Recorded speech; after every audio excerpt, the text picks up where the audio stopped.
Aku merinding. Jadi ini adalah istrinya Thomas Stafford Raffles, Gubernur Jenderal di Batavia pada masa pemerintahan Inggris, ya dari 1811 sampai 1816.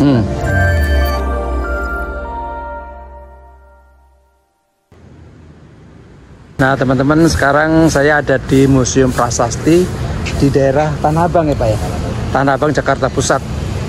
Nah sekarang saya dengan pemandu nih, ada seorang pemandu, Mas siapa namanya? Ya, Yudi. Mas Yudi. Mas Yudi akan memberikan gambaran singkat mengenai apa saja yang ada di dalam Museum Prasasti di Jakarta Pusat ini. Museum Prasasti ini adalah salah satu museum milik Pemprov DKI. Kita di bawah UP Museum Kesejarahan ya. Nah, Museum Prasasti adalah salah satu museum yang sangat unik karena Museum Prasasti merupakan satu-satunya museum outdoor atau open air museum milik Pemprov DKI. Nah, kenapa bisa demikian? Karena Museum Prasasti ini awalnya adalah sebuah pemakaman khusus untuk warga-warga asing yang tinggal di kota Batavia. Pemakaman dengan nama Kebon Jahe Kober atau Kerkoflan ini dibangun oleh pemerintah Batavia pada tahun 1795. Luasnya mencapai 5,5 hektar. Jadi kondisi kota Batavia yang dibangun dari tahun 1619 pada saat itu di sekitar 1700-an mulai mengalami masalah, terutama masalah kesehatan. Sanitasi yang bagus, tata kota yang mulai padat, akhirnya timbullah berbagai macam penyakit. Salah satunya adalah penyakit tropis yang sangat ganas, yaitu malaria. Proses kematian berjalan cepat sehingga pemakaman-pemakaman yang ada di bawah-bawah gereja mulai tidak mampu menampung banyaknya jenazah. Salah satu pemakaman yang cukup besar pada saat itu yaitu pemakaman di bawah gereja di New Hollands Kerk itu mulai tidak mampu menampung banyaknya jenazah. Nah, gereja tersebut sekarang sudah berubah fungsi jadi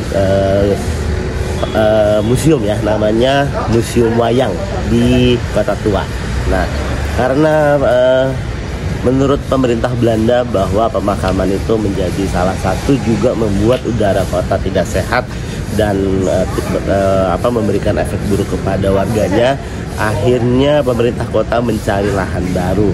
Setelah mereka melihat sana ke sini, akhirnya mereka menemukan wilayah yang sekarang disebut pemakaman umum Kebon Jahe Kober ini. Jadi mereka tidak juga asal memilih tempat. Jadi ada beberapa pertimbangan mereka mengapa mereka memilih tempat ini. Yang pertama tentu saja tempatnya cukup jauh dari pusat kota ya, karena kita ketahui kota Batavia sendiri itu dulunya batas akhirnya adalah stasiun Jakarta Kota ya. Jadi ini termasuk daerah pinggiran. Terus yang kedua, tentu saja mereka melihat alat transportasi yang digunakan untuk mengangkut jenazah ya, karena pada saat itu sudah menjadi kebiasaan ketika mengirim jenazah biasanya mereka akan membawa rombongan-rombongan. Nah, mereka kemudian mempergunakan aliran Sungai Molenvliet atau yang sekarang disebut Gajah Mada untuk melakukan pengiriman jenazah beserta rombongan keluarganya. Jadi melalui perahu-perahu nanti sampai di Harmoni dijemput menggunakan kereta jenazah yang sudah disediakan di area pemakaman pada saat itu. Nah, terus ya, pemilihan yang ketiga adalah luasnya cukup mencapai 5-6 hektar dan kebetulan tempat ini dulunya adalah tanah milik mantan Gubernur Jenderal Belanda yang bernama Jeremias van Riemsdyk, salah satu gubernur VOC yang memerintah antara tahun 1770-an ya. Artinya proses pengalihan tanah juga nggak terlalu sulit.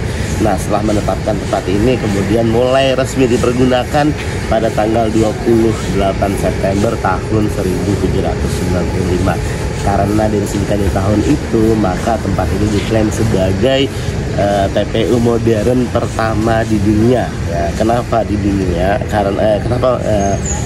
Karena di luar sana seperti yang disebutkan di awal, pemakaman itu masih di bawah-bawah gereja, di tanah pribadi. Jadi belum ada penetapan satu tempat untuk memakamkan seluruh warganya ya pada saat itu.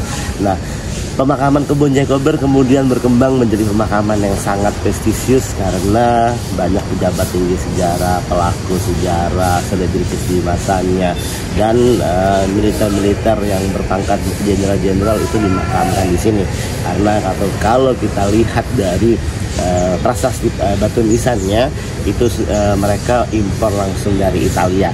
Jadi bisa kita bayangkan mereka sudah menggunakan batu nisan yang terbuat dari batu marmer yang langsung diimpor dari Italia. Jadi mungkin kalau sekarang ya mirip San Diego Hills lah ya, yang seperti di Kerawang. Dan pada akhirnya pemakaman ini cukup lama bertahan dari VOC. Terus pemerintah Hindia Belanda ketika kita dijajah oleh Inggris, terus kembali lagi ke Hindia Belanda dan bertahan juga sampai kemerdekaan ya. Bertahan sampai sekitar tahun 1970-an. 1975 Pemprov DKI kemudian mengambil alih kepemilikan lahan seluas 5,5 hektar, kemudian mereka melakukan relokasi jenazah ya.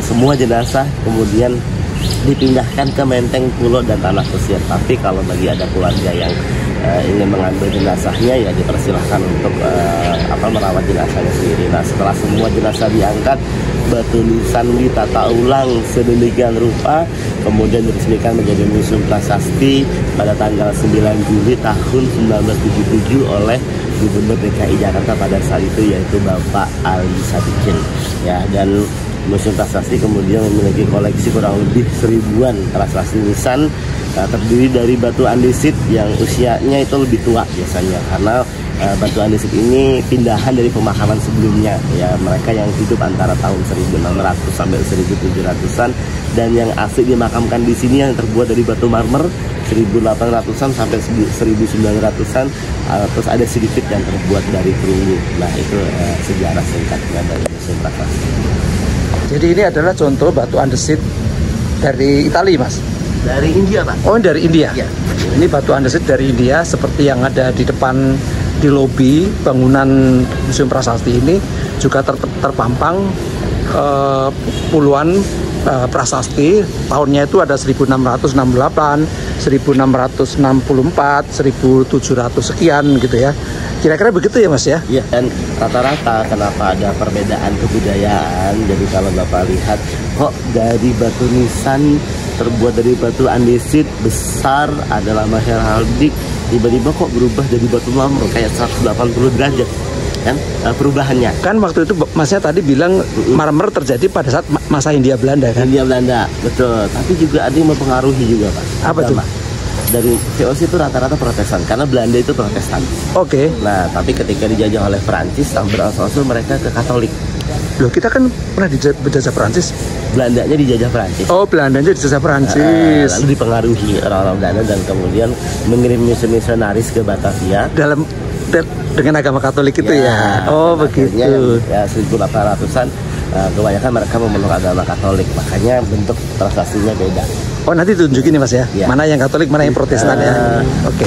Bahkan salah satu pelaut terkenal yang bernama James Cook yang menemukan benua James Cook ya, itu ketika berlayar dan kapalnya mengalami beberapa kerusakan, dan galangan kapal VOC merupakan salah satu galangan kapal terbesar pada saat itu, dan dengan peralatan yang cukup modern.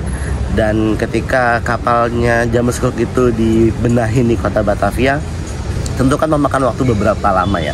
Dan ketika sambil menunggu kapalnya selesai, James Cook itu pernah jalan-jalan ke kota Batavia, dan dia menulis di salah satu buku hariannya berpendapat bahwa kota Batavia itu kota yang sangat indah. Tapi sayang, jangankan nyamuknya, udaranya itu bisa ngebunuh orang. Seperti itu. Ya, saking panasnya ya. Makanya kota yang tadinya mendapatkan julukan Ratu dari Timur, kemudian berangsur-angsur mendapat julukan Kuburan dari Timur. Itu tahun berapa itu? Ya 1700-an sih, awal-awal malapetaka Malaka. Padahal zaman itu kan sebetulnya udaranya masih relatif lebih bersih ya, tapi sekarang ya. Ya betul. Dan mereka mungkin kurang bisa membaca, ternyata kota Batavia itu lebih rendah dari laut ya. Jadi air memang sudah menjadi masalah dari zaman Belanda tuh, banjir kiriman. Terus ada beberapa gunung salak meletus, Krakatau meletus ya. Jadi ya kompleks banget sih pada saat itu. Makanya ketika Belanda di bawah Perancis Daendels itu pernah ditugaskan untuk memindahkan ibu kota Batavia. Rencananya sih ke Surabaya, tapi karena dananya nggak mencukupi, akhirnya dipindahkan ke Batavreden. Makanya dia bikin istana Daendels yang sekarang jadi Gedung Maramis Departemen Keuangan. Di sekitar lapangan Banteng. Itu dulu rencananya untuk dipindahkan. Memang jadi dipindahkan. Iya, ada bangunan bagus di situ ya. Makanya bangunan-bangunan sampai sekarang kementerian itu area Monas dan sekitarnya. Karena memang dulu pusat pemerintahan. Betul. Ya, dari zaman Belanda memang sudah menjadi pusat pemerintahan. Oke. Proses pemakaman sih.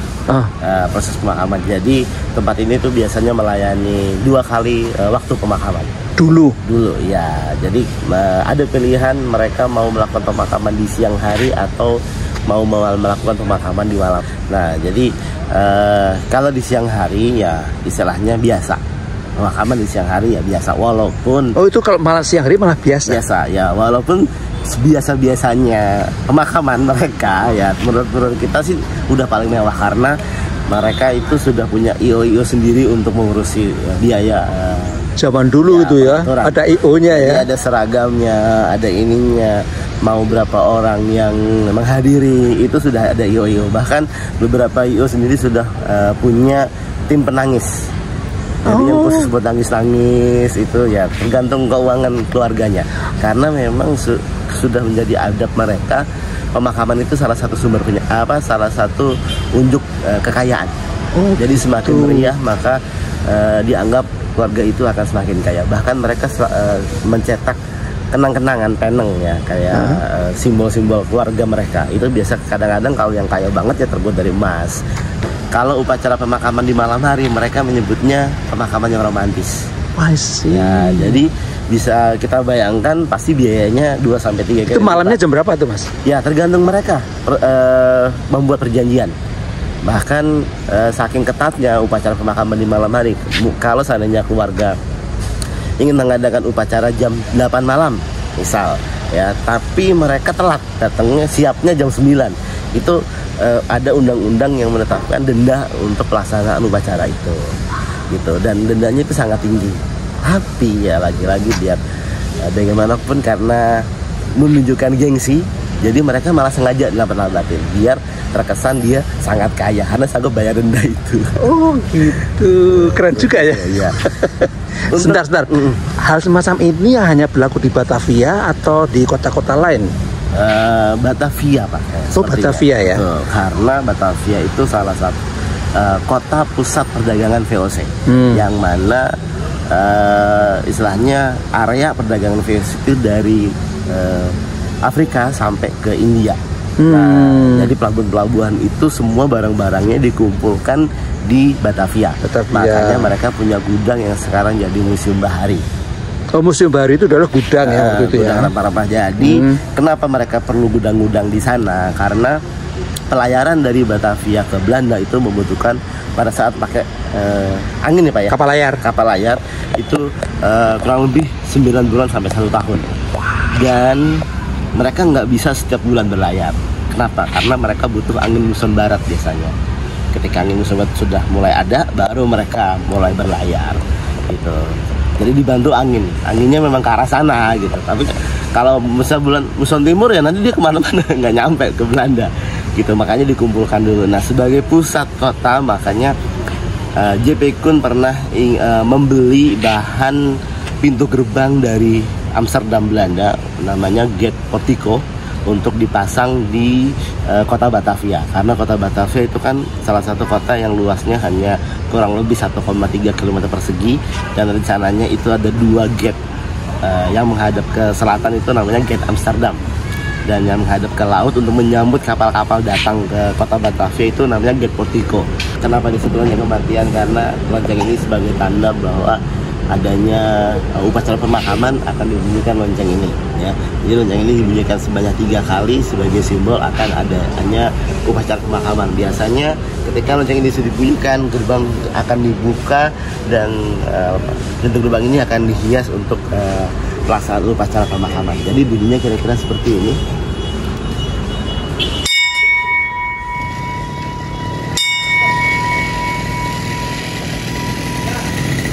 Ini asli. asli. Sejak tahun 1700-an itu? Kalau otentiknya kita kalau untuk 1700-an ketika tempat pertama dibuka sih kita nggak ada. Tapi kalau kita pernah foto pemakaman di tahun 1940-an, artinya kan tempat ini masih aktif jadi pemakaman. Dan ini masih ada? Ini masih ada foto. Oke. Di bawahnya ini makam atau hanya sekedar patung, Mas? Makam, Pak. Ini makam? Ya, jadi koleksi Museum Prasasti itu adalah prasasti ya. Dan ini adalah salah satu prasasti milik orang-orang yang meninggal tahun 1800-an. Artinya ini milik orang-orang Hindia Belanda yang rata-rata beragama Katolik. Nah, jadi ada perbedaan. Kalau ciri-ciri pemakaman untuk orang-orang Protestan atau VOC itu biasanya di batu nisannya mereka menunjukkan kebesarannya itu lewat lambang-lambang heraldik yang ada di atas nama keluarga mereka. Ya, betul. Nah, tapi kalau di Katolik mereka punya ornamen yang menunjukkan kekayaan. Jadi semakin besar ornamennya, semakin megah bentuk pemakamannya, maka si orang yang dimakamkan itu pasti adalah orang kaya. Karena biasanya secara logikanya ketika kita melewati pemakaman, ketika ada pemakaman bentuk yang lebih bagus, pasti kita akan melihat, wah ini pasti kaya nih. Nah, jadi mereka status, ya? ingin dapat ingin mendapat penghargaan seperti itu di pemakamannya. Nah, salah satunya adalah yang sudah ada di samping saya ini, kita sebutnya ini patung menangis ya. Ini ornamen.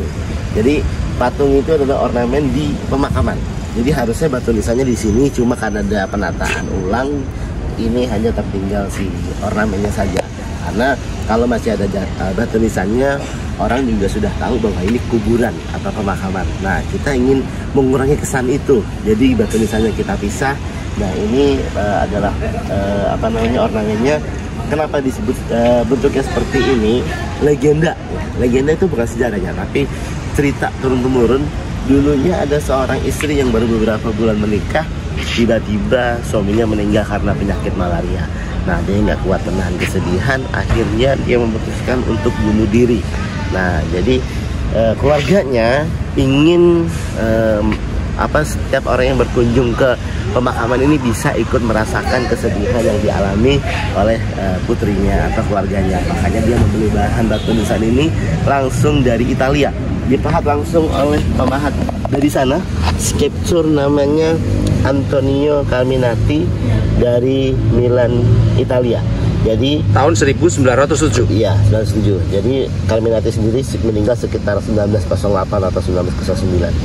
Nah, jadi si batu ini ditambang di pegunungan Carrara di Italia. Carrara ya. Jadi ada namanya marmer namanya White Carrara ya. Ya, nah diambil dari sana, dipahat di sana, udah selesai baru dibawa ke sini. Nah, kenapa mereka memakai bahan dari batu marmer Carrara? Karena marmer Carrara itu salah satu marmer dengan pori-pori yang sangat halus. Betul. Ya, dia kuat terhadap cuaca. Betul. Ya, makanya sekarang masih ada itu. Masih ada. Iya. Dan sekarang tipe itu masih ada, impor dari Italia. Jadi ya bisa kita lihat ketahanannya walaupun kena panas, kena hujan ratusan tahun, tapi kondisinya masih sangat bagus. Oke. Ini adalah prasastinya Dr. H.F. Roll. Jadi Dr. H.F. Roll ini adalah salah satu dokter yang ditugaskan untuk menjadi pengajar di salah satu sekolah yang ada di Batavia pada saat itu. Namanya Sekolah Dokter Jawa yang didirikan oleh pemerintah Belanda tahun 1851. Nah, H.F. Roll ini mendapatkan tugas dari tahun 1897 menggantikan Dr. Eichmann. Tapi ketika H.F. Roll menjadi kepala sekolah di sana, dia kemudian melakukan perombakan besar-besaran. Salah satunya dia menginginkan yang taraf sekolah itu lebih tinggi dari yang ada pada saat itu. Jadi dokter Jawa itu merupakan sekolah kedokteran, tapi lulusannya itu hanya bisa disebut mantri atau perawat-perawat seperti itu. Nah, dia kemudian mengajukan pemerintah Belanda untuk menaikkan strata tersebut, walaupun dengan perjuangannya akhirnya pemerintah Belanda kemudian menyetujui dan akhirnya nama Dr. Jawa pun dirubah menjadi Stovia pada tahun 1902, dan mereka juga menambah lama pendidikan di sana dari mulai awal 3 sampai 4 tahun jadi 6 sampai 9 tahun, dan lulusan Stovia itu biasanya sudah masuk ke sudah mempunyai ilmu kebidanan, sekaligus ilmu kebidanan. Dan murid pertama Stovia itu ada Dr. Sutomo yang sudah masuk ke Stovia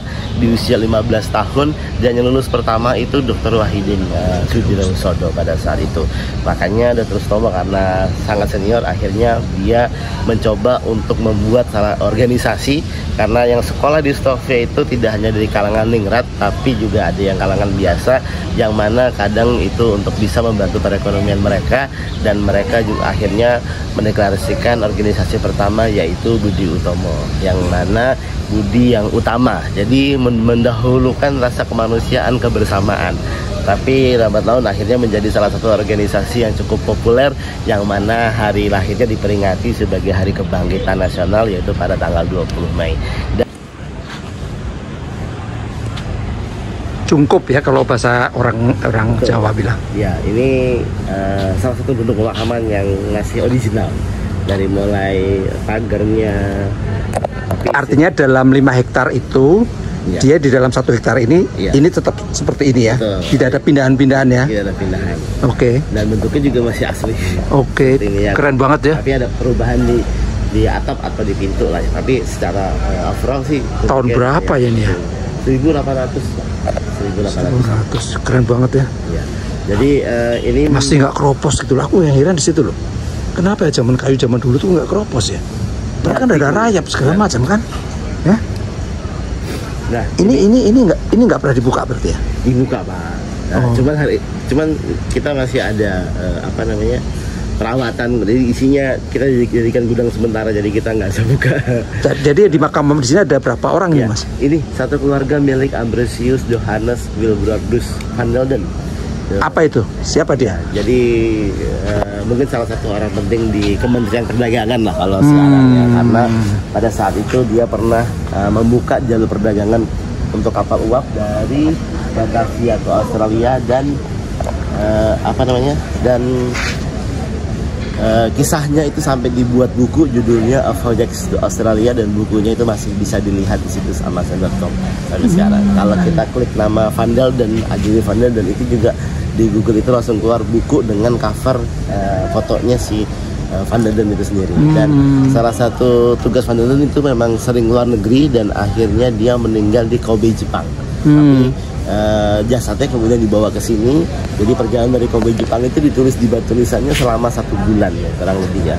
Dan kenapa berbentuk rumah seperti ini? Karena keluarga Van Delden itu tidak jenazahnya itu tidak dimakamkan di dalam tanah. Jadi dibalsem menggunakan rempah-rempah, kemudian dimasukkan peti kedap udara yang dibeli langsung dari Amerika Serikat. Salah satu perusahaannya itu pembuatnya namanya Bedville Casket Company, dan masih ada sampai sekarang. Baru ditaruh di dalam sini ya. Masih ada itunya, petinya? Petinya ada. Masih ada? Tapi nggak di dalam sini. Nanti kita lihat peti yang lain lah. Oke. Buatan perusahaan itu. Nah, dia dimakamkan bersama istrinya Maria Magdalena, dan istrinya sendiri itu meninggal di Rotterdam, tapi jasadnya juga ke sini juga. Jadi dari waktu itu, dari tahun 1870-an, jadi dibawa ke sini. Jadi jarak perjalanannya itu kurang lebih 3 bulan. Kenapa bukannya dulu 9 bulan? Iya, kenapa cukup singkat? Karena mungkin 1870 itu sudah ada kapal uap. Oh iya, Pak, kapal uap, dan terusan sudah dibuka. Oh gitu. Nah, jadi ada memangkas. Oke. Kalau sebelumnya kan mereka muter-muter. Iya betul. Jadi makan waktu cukup lama. Oke.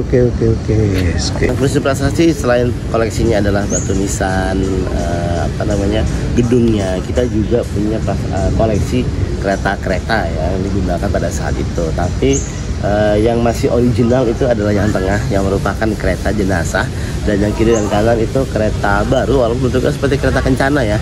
Jadi ini di pemberian dari Gubernur DKI Jakarta pada saat itu, yaitu Bapak Joko Widodo yang sekarang jadi presiden. Nah, pada saat menjadi gubernur di Jakarta, beliau mengadakan acara kirap keraton. Selesai acara, keretanya dihibahkan ke beberapa museum-museum. Nah, kita dapat 2. Ini sama ini? Ya, kiri kanan. Oh, ya, itu langsung dari Solo. Yang membuatnya adalah Haji Anwar Mutadi. Jadi kereta baru dong nih ceritanya nih? Baru, ya. Oh, oke. Sekarang cerita ini aja. Ya, yang tengah ini adalah kereta jenazah yang digunakan sebagai ambulan untuk menjemput jenazah dari pinggiran kali Krukut atau Molenvliet menuju ke area pemakaman atau sekitar Jalan Gajah Mada atau Abdul Muiz yang di depan. Jadi jadi harmoni itu dong, berarti ujung harmoni itu kan? Ya, jadi si kuda penarik kereta jenazah ini jumlahnya itu bisa 4, 6 sampai 8 ekor. Ya, tergantung tingkatan kekayaan status sosialnya. Orang yang meninggal itu. Dan kita lihat di sini bajunya tempat duduknya itu sampai peot-peot ya karena sering dipakai pada saat itu. Dan ini adalah peti jenazahnya. Nah, ini adalah peti jenazah asli buatan perusahaan yang bernama Bedville Cassette Company yang dari Amerika itu. Di Amerika, dan kalau sekarang sih sudah ada di Meksiko juga sudah ada. Dan rata-rata kalau memang dari plat itu mereka pasti impor, Pak. Karena sampai sekarang pun yang saya tahu itu di Indonesia belum ada perusahaan membuat peti jenazah dari plat, lain kita dari kayu. Gitu. Nah, untuk objek keasliannya ini ada tulisannya di sini, labelnya. 18 gauge steel itu kayak ketebalan si bajanya. Ada 18 gauge steel, 20, 22. Nah, kalau pengen tahu detailnya silahkan buka websitenya si Bedville Cassette Company. Itu dari mulai bentuknya, harganya, semuanya itu ada. Nah, saya pernah buka semuanya. Gimana cerita mengenai makam ini, Mas? Ya, ini adalah salah satu bentuk pemakaman yang masih asli dari zaman pemakaman sampai sekarang, yang nggak kita rubah-rubah. Tahun? Ya, sesuai dengan tertera di... Itu kok 1932? Iya. Oh, jadi masuk relatif muda ya? Betul, ya. Karena kan yang meninggal Belanda masih ada kan di Batavia sampai 1940-an. Jadi, ya ini masih sempat dimakamkan di sini. Nah, ini bentuk yang paling sederhana, ya, dari artinya ya orang kaya biasa. Orang kaya tapi biasa. Ya, jadi bentuk paling umum seperti ini. Kita punya kurang lebih 32 prasasti nisan yang masih asli bentuknya, yang kita memang sengaja rawat dari pemakaman sampai sekarang.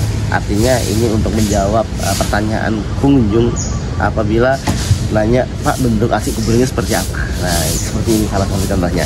Nah, kalau yang pilar ini, rumahnya kita hancurkan, batunya kita ambil, kita tempel. Oh, I Jadi see. kita sebutnya pilar ya, karena jadi termasuk pilar-pilar itu semua, ya, makamnya sudah tidak ada. Sudah tidak ada. Jadi hanya prasastinya saja. Betul, karena kita harus menata prasasti dari lahan seluas 5,5 ke 1,3. Terus bekasnya kuburannya itu kemana, Mas? Hilang lenyap gitu aja? Penataan aja, jadi bisa aja Bapak berdiri di atas bekas pemakaman juga. Ya, termasuk yang di kantor wali kota ini kan? Ya, betul. Ini kan kantor wali kota ini, ya kan? Ya, Olivia Maria Raffles, istrinya Gubernur. Oh iya, istrinya Gubernur Raffles. Istrinya Gubernur Raffles, makamnya tetap atau dipindah? Dipindah, tapi nisannya asli di situ. Kalau yang di Bogor itu apa? Monumen. Oh, di Bogor itu monumennya Kebun Raya Bogor, itu monumen yang saja, bukan makam ya? Bukan. Oh gitu. Tapi kalau yang lainnya makam, kalau ada orangnya makam. Tapi untuk Olivia itu hanya monumen. Ini? Iya.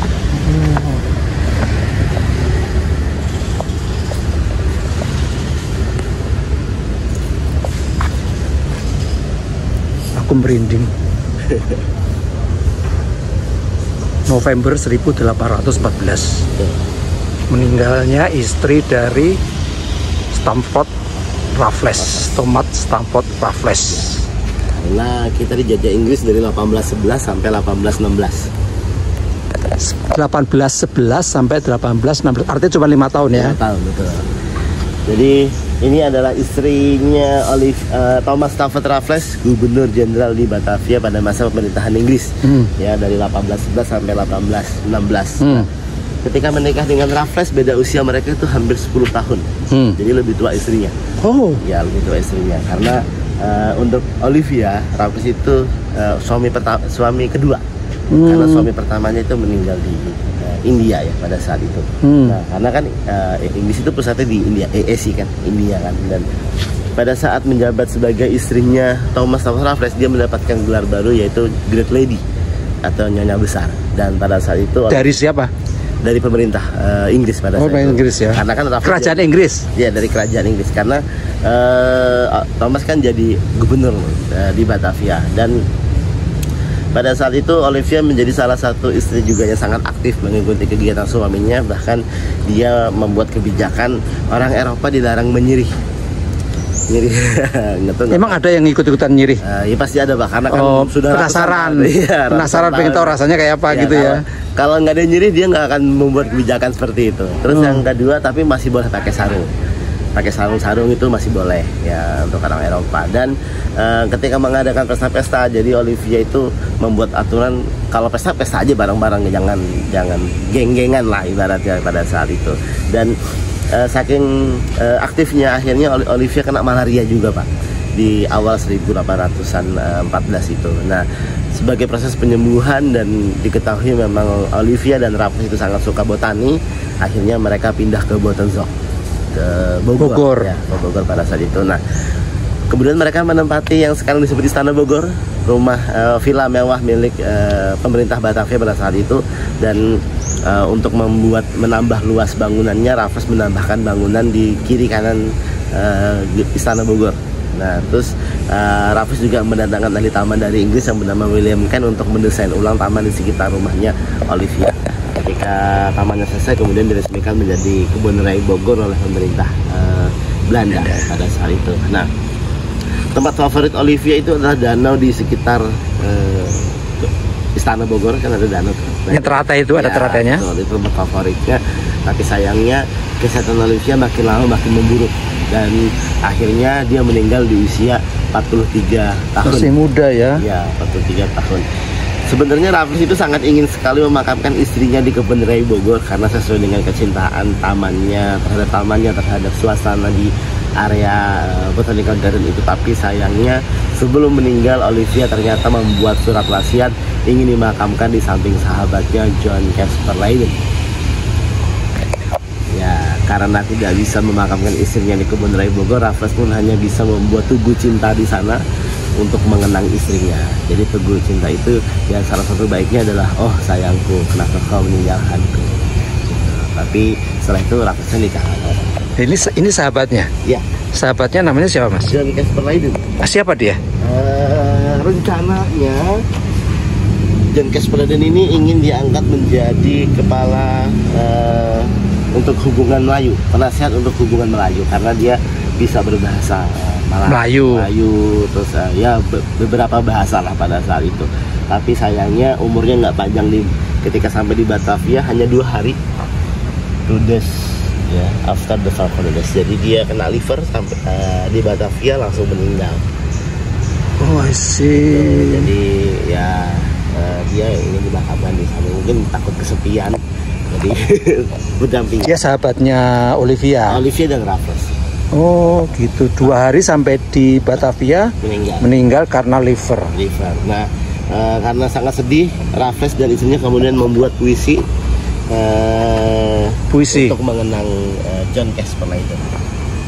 Oh, I see. Dan dalam bahasa Inggris lagi ya? Ya. Ya ampun, merinding aku. Ini dibuat oleh salah satu pujangga yang cukup terkenal dari Skotlandia, namanya Walter Scott. Prospect of happiness in the next.